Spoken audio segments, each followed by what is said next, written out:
Teman-teman, saya akan bicara mengenai tentang demokrasi menurut Islam. Apakah itu bentuk ketaatan atau sebuah ancaman, teman-teman? Karena dalam hal ini ada perbedaan antara demokrasi dan juga musyawarah.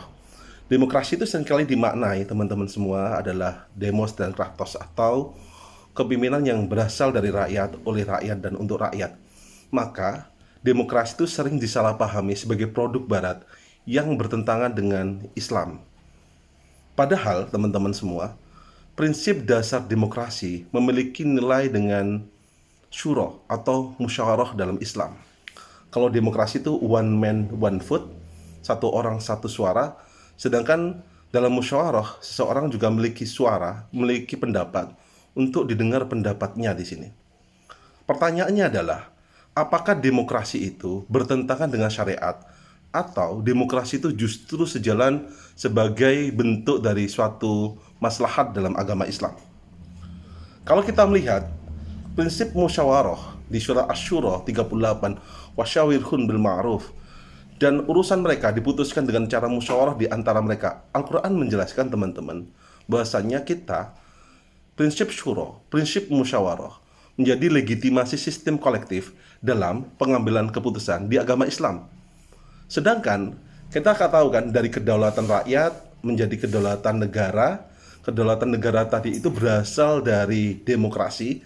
Wujud dari demokrasi adalah pemilihan umum. Ingat ya, kedaulatan rakyat, demokrasi. Dari demokrasi itu muncul istilahnya adalah bentuknya adalah pemilihan umum. Ada pemilihan umum, ada pilkada, ada pilkades. Teman-teman bisa cek tulisan saya di Kumparan Kompasiana ataupun di media sosial saya. Saya juga nerangkan masalah itu, teman-teman semua. Maka kemudian ada hubungan antara pemilu, perwakilan rakyat, dan check and balances bisa dikaitkan dengan nilai-nilai ini. Jadi maknanya Al-Quran menjelaskan kita untuk melakukan musyawarah. Ternyata pemilihan umum, perwakilan rakyat, dan prinsip check and balances, saling mengimbangi dan saling mengawasi, itu merupakan erat sekali hubungan dengan prinsip syura atau prinsip musyawarah ini, teman-teman. Maka kemudian ada prinsip di surat An-Nisa ayat 58 yang mana Allah Subhanahu wa taala menyuruh kita semua untuk menyampaikan amanah kepada yang berhak menerimanya.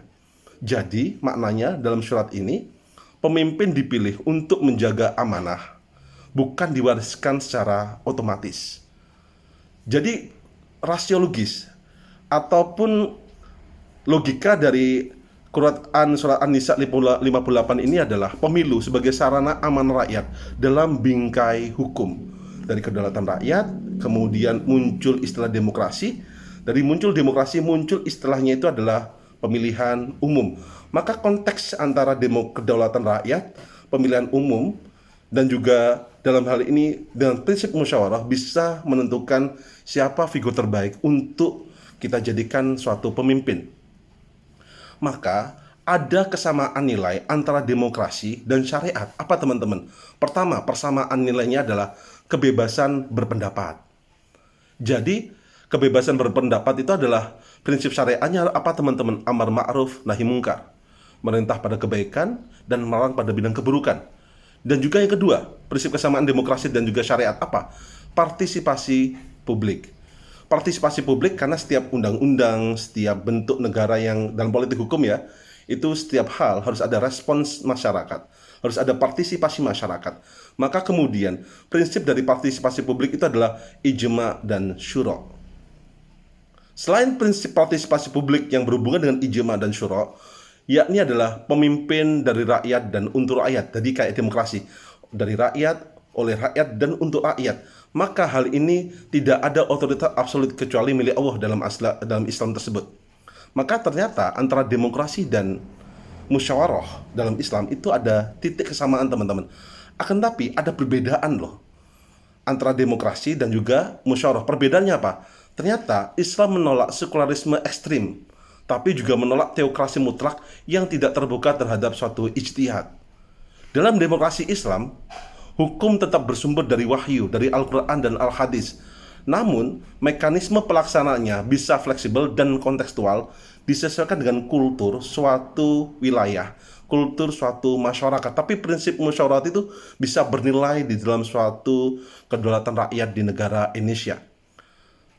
Maka kemudian menjadi pertanyaan kita, apakah demokrasi itu adalah suatu ancaman atau bentuk ketaatan? Yang bisa saya jawab teman-teman semua, demokrasi bukan ancaman selama pertama tidak mengubah prinsip tauhid dan hukum syar'i. Jadi ternyata demokrasi itu bukan ancaman selama ini, karena orang beranggapan harus kita berpaham syariat Islam dan lain-lain, karena syariat Islam menggunakan seperti ini, perjanjian Madinah dan lain-lain itu. Ternyata demokrasi yang berasal dari barat itu tidak mengubah prinsip tauhid dan hukum syar'i, maka ini bukan ancaman.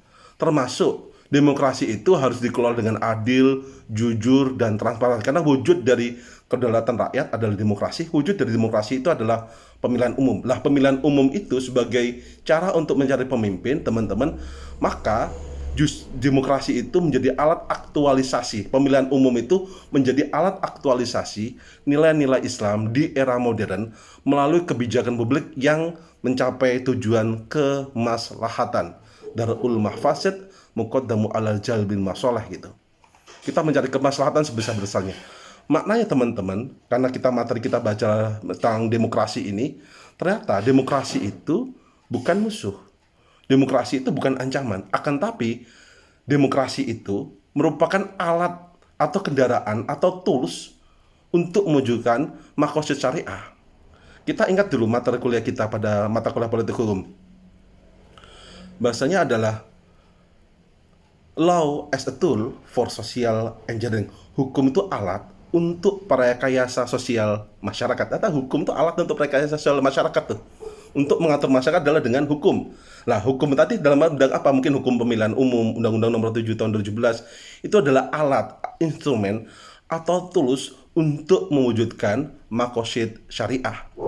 Tapi tantangan kita apa dalam wujud demokrasi, teman-teman? Ternyata kita perlu memurnikan demokrasi dari penyimpangan, bukan menolak total.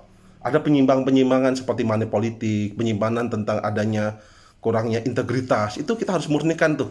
Karena kita mencari figur terbaik di sini. Maka ketaatan pada prinsip keadilan, amanah, dan syura justru sejalan dengan demokrasi substansial. Substansi apa? Kalau demokrasi itu one man, one vote, satu orang punya satu suara. Sedangkan kalau musyawarah itu kan, musyawarah yang bisa menduduki jabatan, yang bisa menduduki suatu tempat untuk berbicara, yang punya kapasitas untuk mengungkapkan pendapat adalah orang-orang yang memiliki kapasitas. Gak semua orang bisa menduduki jabatan elit tersebut.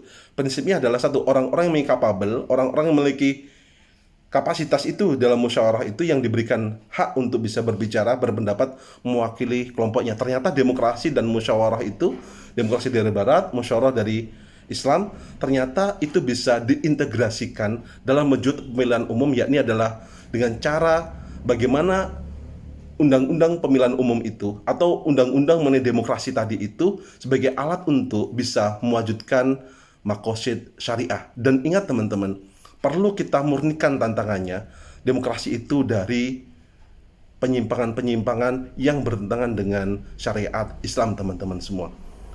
Jadi teman-teman mungkin bisa menjadi materi kita pada pagi hari ini, teman-teman.